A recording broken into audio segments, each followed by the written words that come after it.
the acting minister in the Presidency, Khumbudzo Ntshavheni, says the cabinet welcomes the rollout of the vaccine program.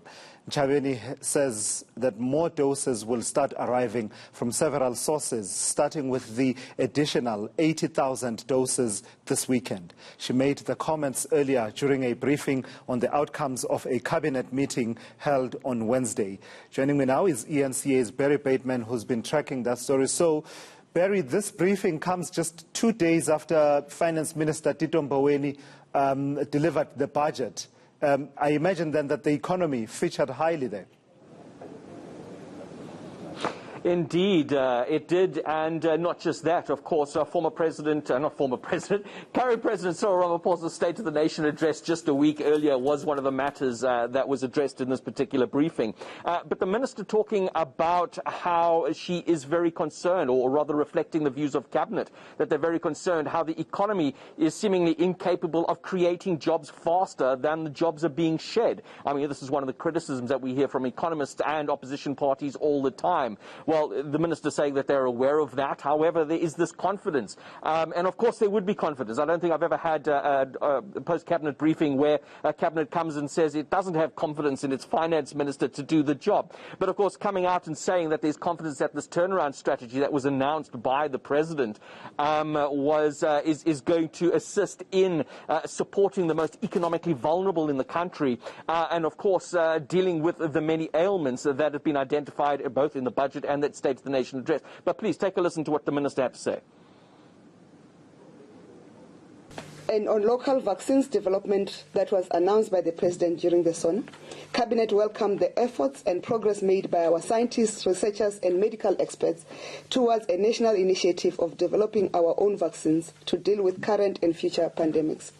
Our scientists, researchers and medical experts have been at the forefront of dealing with the COVID-19 pandemic and have led the genomic surveillance of COVID-19 virus, which resulted in the discovery of the 501Y.2 variant. In this regard, Cabinet would like to congratulate all the South African scientists and researchers who managed to recreate the virus in the laboratory for purposes of enhancing research on the treatment of the COVID-19 pandemic. Cabinet believes that our national science and innovation system is a valuable resource that should be nurtured and developed. Even beyond the research on COVID-19, South Africa's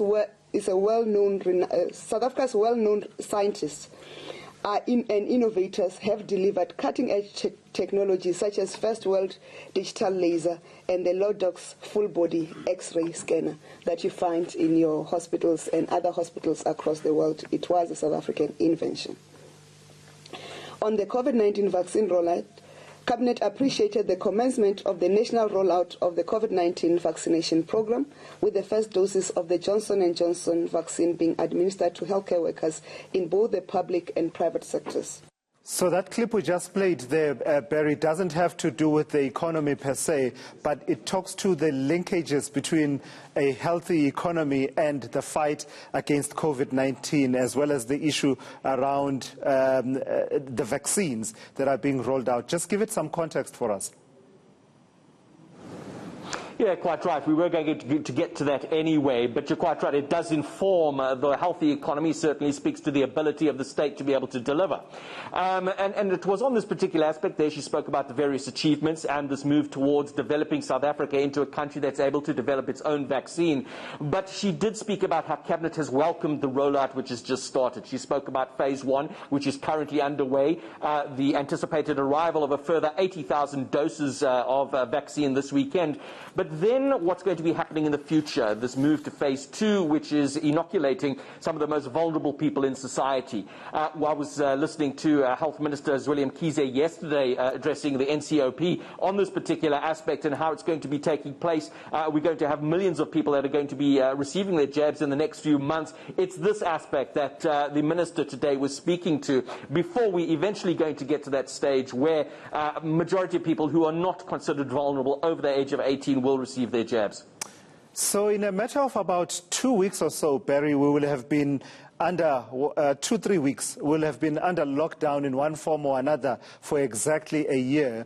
The numbers seem to be coming under control in terms of new infections, but the virus continues to be there in our communities, and it continues to wreak havoc with the lives of people.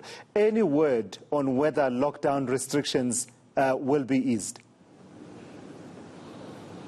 Yeah, this was a question that was put to the minister, and she responded saying that at this stage there is no announcement on reducing the lockdown restrictions. However, it is something that Cabinet is keeping a close eye on. Of course, we've got the National Coronavirus Command Council that is watching that particular matter, and they always announce to us. But we did have a different state of emergency, I can tell you that, Tula Sizwe.